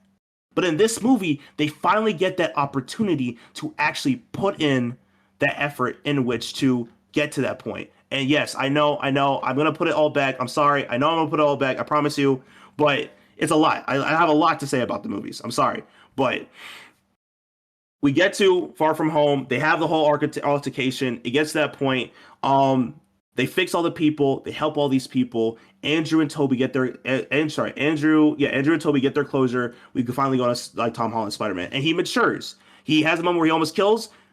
Toby helps him, shows him that like, lock in. I know what you're going through. They have that connection. They see it, and bada bing, bada boom. We finally get to Brand New Day, and this is where I really took from this. Brand New Day is a movie where we finally see all the stuff that he's kind of went through, growing with him, being there with him, all the immaturity, all the bad excuses, all the bad decisions. And then finally we have this more mature Tom Holland. And I see that in this movie. And I'm glad with that in this movie. Because then finally he's able to actually help someone and do the thing that both Toby and Andrew weren't able to do in their movies. Actually help someone without them ending up dying. Actually be there for that person. And he was there for that in Jean Grey. Hands down. He goes through all this situation. He kind of does that. He even makes the same mistake with the heroes, right? Some heroes make mistakes where they realize that, like, oh, they think they're on the right side, then they realize later down the line, they had the whole thing wrong. With damage control, that was Tom Holland's situation. He saves Jean Grey, has that good moment. But the main thing I want to take from it is the conversation they have, the conversation that they both have in that room, right? I have no one, but you have me. I'm gonna be there for you. When the bullet is coming, you see that he has that spider sense, because the spider sense is a big thing that we mentioned. That's like his big power. He senses that, and instead of he could have probably pushed her out of the way. He sacrifices himself for her, same way that Aunt May puts herself into harm's way to protect Peter. And they do a back-to-back of Aunt May kind of almost Aunt May does die, but Peter also having that back-to-back moment where he's about to die. And then what happens right after that? When he's in the hospital, he's literally on a lifeline. She's breathing for him. And I'm surprised nobody brought that up in this conversation. She's breathing for him. I haven't gotten to that part, but I have problems with that. Let me start there, Emmanuel. I'm surprised you have problems with that, but I like that. Because in that moment, with the scene when she goes into his mind. Okay. All right? How so? My problem is it feels too much like she's just kind of, how do I say, like piggybacking on his trauma in that scene. I also have a lot of problems with the scene itself of the Aunt May speech, right? Okay. Where obviously this is just, so we don't even know specifically when this talk been had, but it's for such a personal talk, it's so devoid of, it's so devoid of being specific. I It's think that's so actually perfect. broad, which is what I don't like about it. I think it's That perfect. these two characters are talking to each other, right? And obviously, when people talk all the time, they don't use context, right? Yeah. Because 80% of context is usually already had. We're really just trying to get that 20% across. But she keeps the wording so vague so that it could apply to anybody with superpowers. Mm-hmm. And I hate that. How so? Why? Because you're talking to Spider-Man. You're going and you're using these just general words essentially to talk to your nephew. Talking to your nephew about, hey, growing up and things changing, especially that you have superpowers and all that. And at no point do you use, because you're Spider-Man or anything like that, or anything pertaining to his actual powers, or per se the Avengers, or going up against bigger threats and stuff like that, that really apply to what he's doing in his situation of, man, I'm a superhero right now. Now you know. And by the way, there's a conversation about how things might change, and even now that you have powers, he's already had powers the whole time.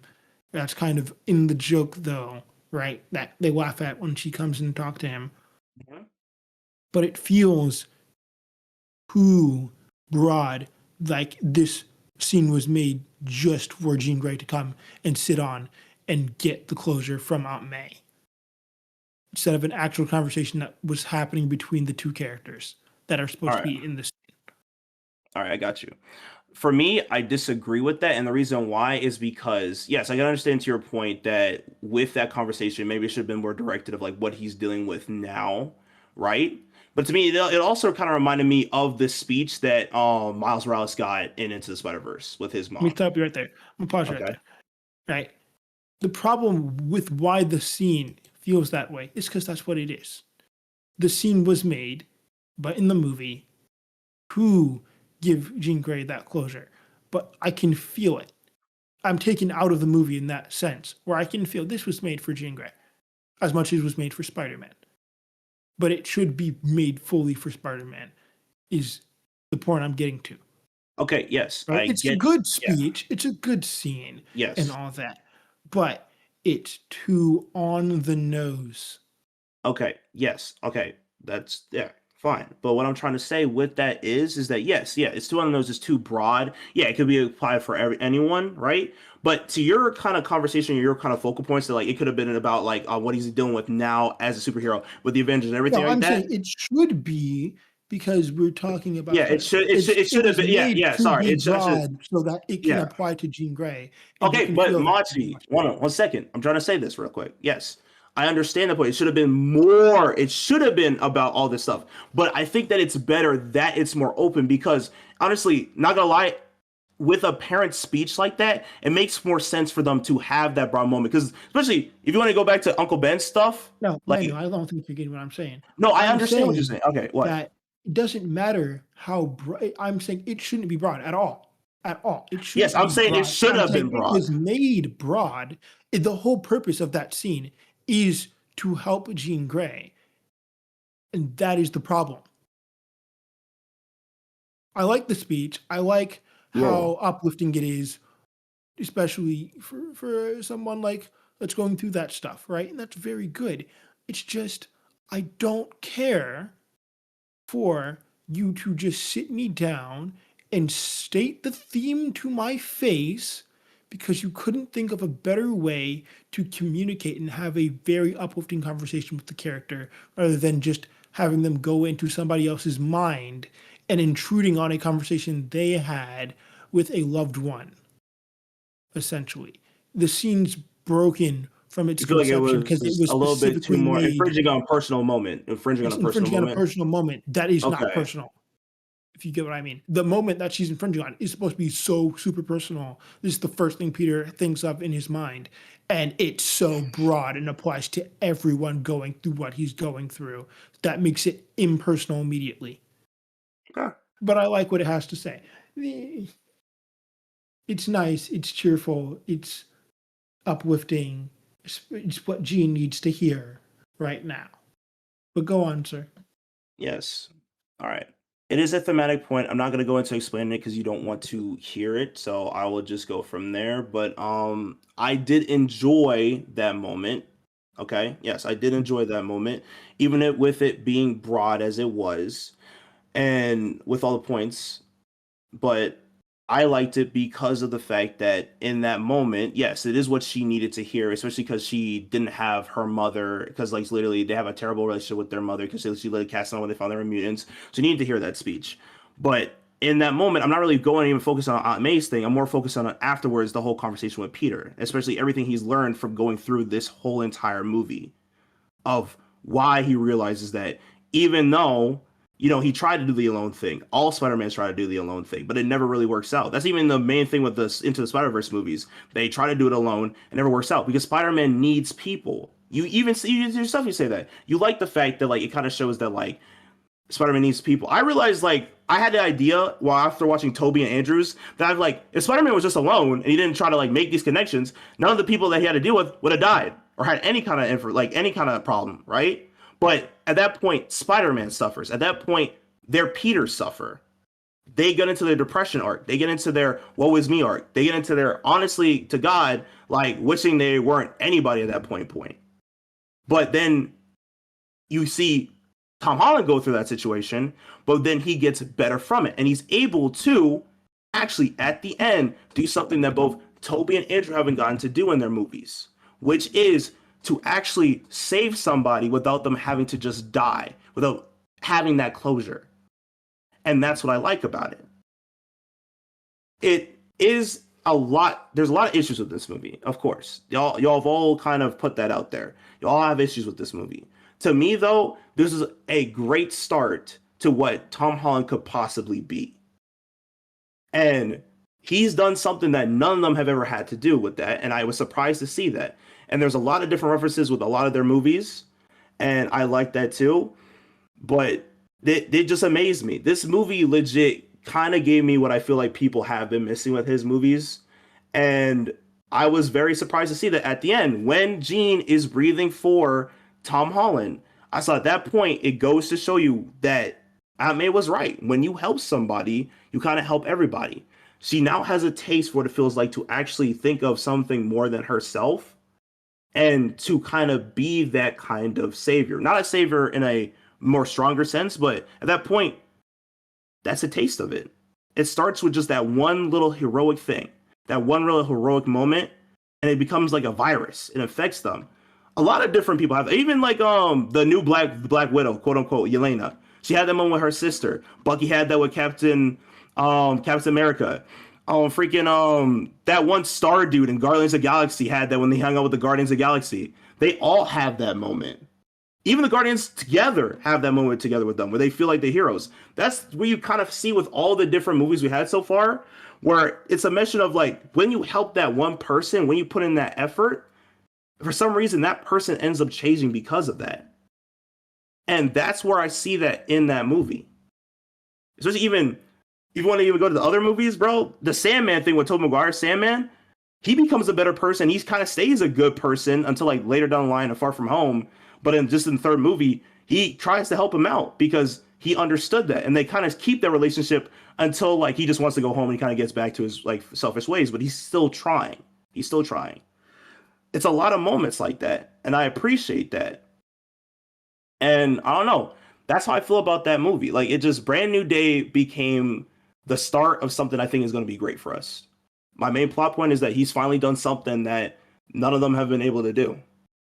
And we're going to see how that goes from there with Jean and see where that goes from there.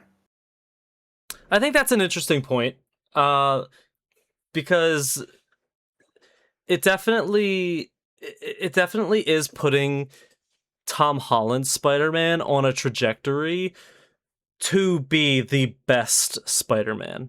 Like that without it, I mean, I can complain about how every movie feels like a setup movie all day, but what that really does mean is if they keep using this Spider-Man and they keep pumping out movies for him as much as they can, without a doubt, at the end of the day, he will end up being the best Spider-Man because they're putting the most work into him.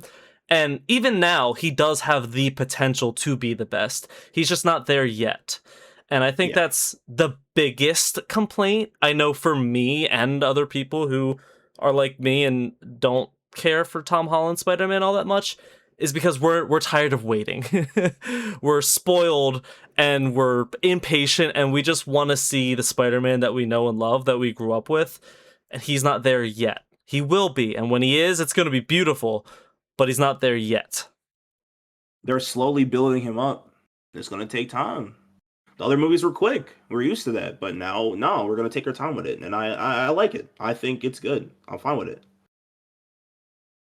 I'm also glad he didn't die, honestly, because I remember we had that conversation and like I thought it was gonna be. I know you wanted him to die and it worked. Oh, by the way, with the symbiote thing, yeah, that whole comic book thing where he comes out of the grave, that's not the symbiote suit at all. I found out about that. That's not the symbiote suit. Really? It's a cloth suit. Oh. Yeah, no, it's not. Yeah, it's a cloth suit that Felicia makes him. Like literally, Dang. Black Cat makes him. Oh suit. yeah, wait, what the heck? Where was she? She was supposed to be in this movie too. Yeah, I don't know, bro. I don't know. They just really want to make they really wanted to just focus it on like, okay, that's the next movie. Yeah, probably. Honestly, probably. Better be. If they do a hard turn into that being the main love interest while MJ's doing her own thing right now, that would be amazing. I would absolutely love that. Exactly. Because it I has love to be that MJ too. eventually. And I think right now they're doing it. They again they're setting it up. If they drag out their relationship now, that would be amazing 3 movies later. If they do a hard pivot into Black Cat, that would be so good. Exactly. And that's why I'm so happy they didn't get back together. When they have that, when she has that motion says, I don't love you, I was like, yes! Yes! Bring on Gwen Stacy. Bring on Black Cat. Bring on freaking Silk. I don't care. Bring on anybody else. Let's go, bro. This is our moment.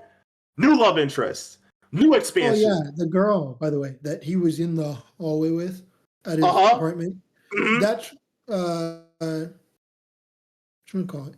She's actually from the school. Yeah, which is hilarious.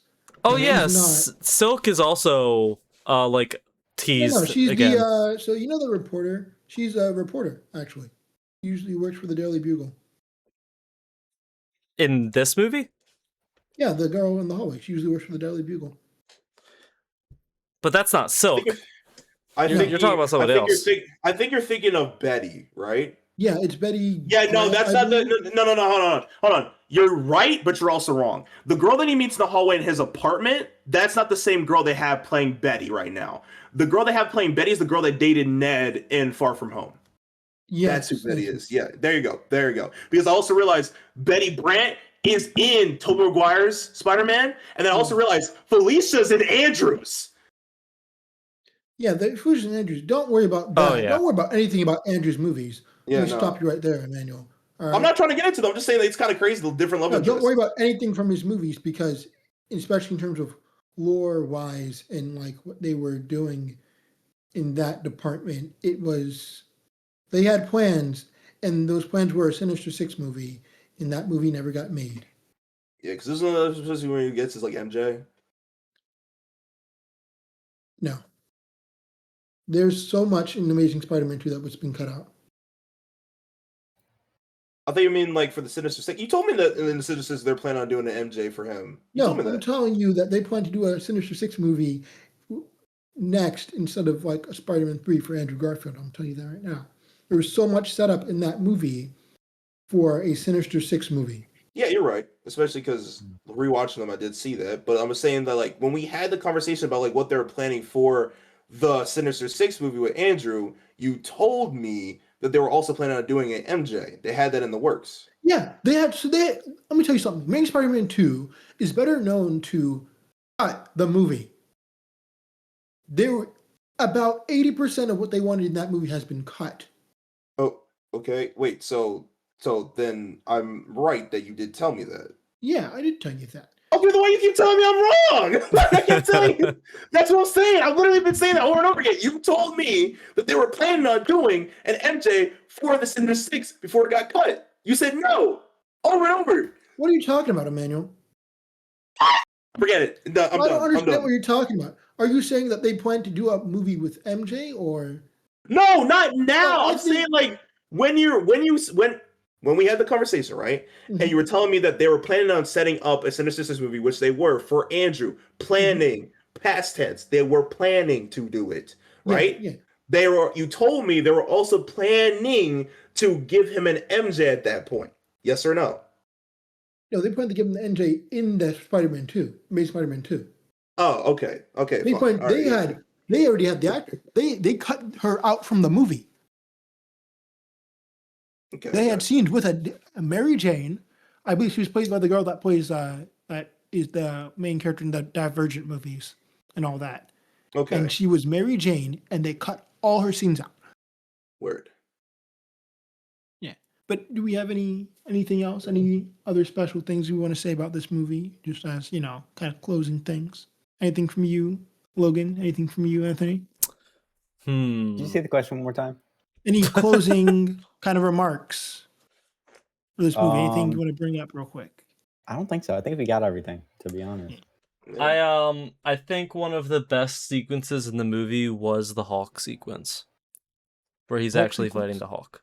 Yeah, it's pretty solid. Yeah. Mhm. I was a don't know. fan. I wanted to talk about that. That was pretty good. That was dope. I think, especially on the MJ tell, where we knew, like, she was, she's being possessed. You knew immediately she was being possessed when they started swinging because she didn't freak out. Yeah. That was the biggest tip off to me when they were swinging together. I'm like, you're too calm. Absolutely. Because Well- I remember, especially in the end of, what was it? Far From Home. At the end of Far From Home, Yeah. she's swinging with him and she hates it and she's terrified by it. I was able to justify that as her remembering that she's done that with Spider-Man before and feeling okay and like comfortable enough to do it. Because she didn't freak remembers out too doing it bad with when it was actually Spider-Man. her either. Yeah. Oh, what do you think about the ending of what Ned says at the end? Oh, I'm on Peter? I'm on the What is your take on it? I'm on the side that thinks he just remembered that Zendaya mentioned that his name was Peter before he left. Now that he fully remembers him, I'm on that side. Because I like that better. I don't want it to be like they instantly just remember him that quickly. No, I want it to I be am like on the side of that as well. He Yeah. says Peter, but he doesn't go into I know you. He goes into a more Peter. Yeah. Like, yeah, I'm man. on that side. Because he already called himself Peter Parker. So he just did a whole cool handshake with him, like, oh, I know you. And it's like, wait, Spider-Man's name is Peter. You're Spider-Man kind of idea. Because you just gave it Yeah. away because you seem like you're a Yeah. pretty cool dude. And you're like, you can rattle off things with me. And then you just come here, hit me with a queen-ass handshake. And you said your name was Peter. Trying to tell me that you're Spider-Man, sir? The Because I only know Peter. kind of way, like slightly way that they could make it that he actually remembered is in No Way Home when they did their handshake and he had the sling ring on. Yeah. He and then started like he did a little spark, so we could have like some sort of spell breaking ability, but I think that more just plays into the like the debate more than it actually showing Dude, that he remembered. that is literally one of the biggest flags they've posted up of the reasoning why that would work for the it's crazy. It's crazy, bro. That is one of the biggest things I've been bringing up so far for the argument, bro. Another thing that brought up is like the whole when Zendaya has like that one like solemn tear when they're going through that like whole ordeal with Jean's whole like mind bubble field, right? People are saying like that was the moment that like she started to remember. And I'm like, I I don't don't know. know. I feel like at that point that was more of like a everybody was kind of getting a blend of like Jean's emotions from her, or like more of like a mine was just getting like more open to the fact of all the trauma that's going through. So like everybody was just kind of feeling it because everybody's still stuck. Everybody's still stuck. So I don't feel like it would had anything to really do with like Zendaya's memories.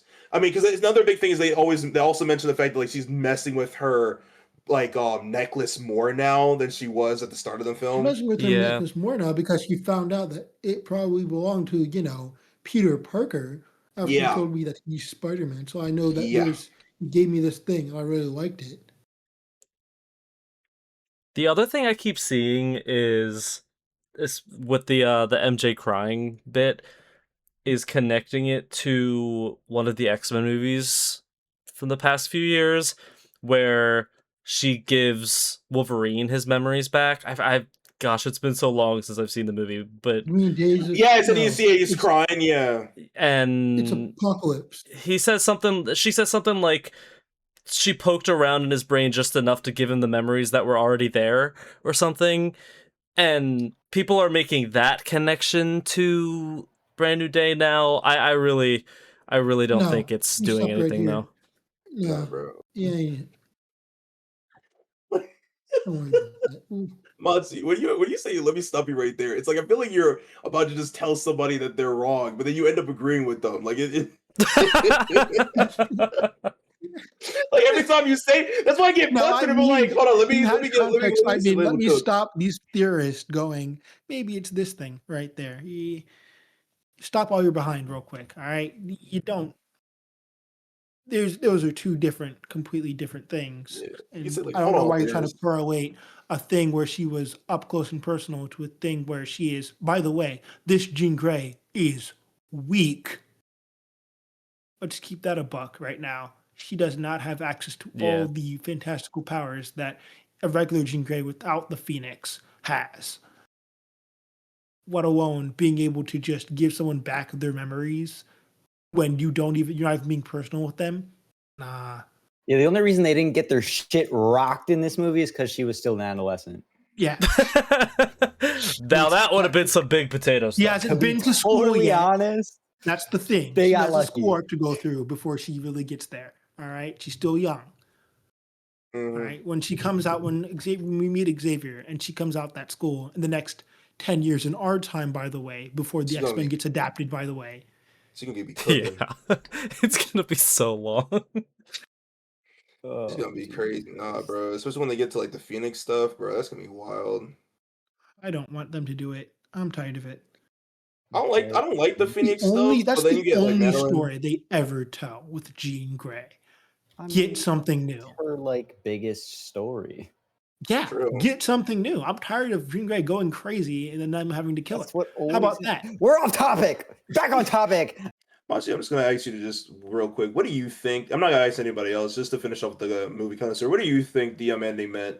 Just want to just ask you that we can end it. The ending? What do you mean? The final credit scene.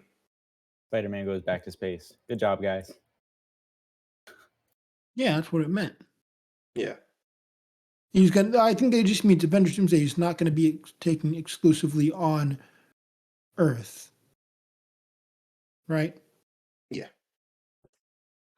Which is good to have a bit of a confirmation of where we're going to be going, like a bit around the next movie, which is nice. And we see that next year. All right, Logan. Can I give a differing idea? Sure. Okay, yeah. What's up? So there are rumors and leaks about this happening in Doomsday at the beginning, but it could be Tobey Maguire Spider-Man coming back into the MCU timeline during an incursion, and that's him getting picked up in space. Because that's what Doomsday is supposed to be all about, is the incursion between Fox Yeah. universe, X-Men, and Tobey Maguire's universe and all the universes. So that's a theory that I heard that wasn't my first guess that I do kind of like. That I think I like thinking more than just, oh yeah, Spider-Man's going to space in the next one, because he already did that. So I feel like it should mean something a little bit more substantial. I mean, that's what people think is like it's a build Or up to it could be more of, because we do know that the Fantastic Four ship is coming through, that he's Yeah. running on that, because I know that he does team up with the Fantastic Four a bunch. Yeah. That would be cool. That would be cool if they just removed him from the trailer so far and he was with them. That would be really cool. So we still haven't, because even like the ending, so this is, and it's very good, this is in between the ending of the Thunderbolts still. Because Oh, the end yeah. cut to Thunderbolts is the Fantastic Four ship coming in, which is interesting. And then this is just a big time skip. So, and even to see Elena here, because she comes in, I thought she was fun. She was fun coming in through this movie, which was nice. Should we do Are we final saying- ratings? Final ratings? Yeah. All right. It was a queen 8 for me. There were problems, but it wasn't like overshadowing my enjoyment of the movie. I think this was the best of his movies. Thank you. I agree with that. Right? This is the best of his movies. And especially because, like, obviously, when you go back and you look at all his movies, there's a lot of revisionist history and all of it compared to how you're feeling at the time. And even like with this being like recency bias and whatever, I think this is the best of his movies. It felt way more focused on him Mm-hmm. and the plot without kind of veering off to going too big or going out into the world too much, which was good.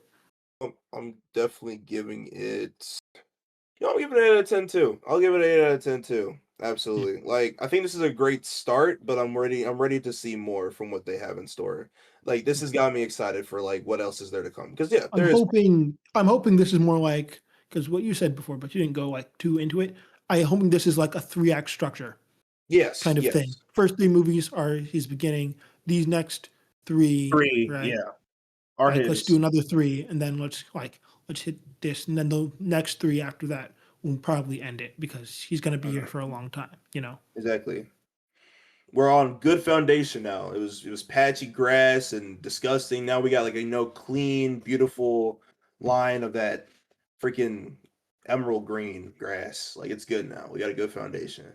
I think I could give it like a 7-8, something like that. I'm gonna give it like I want to say 7, but I'm feeling more like a 6.75. Okay. I can do that. I'm gonna drag down the rating.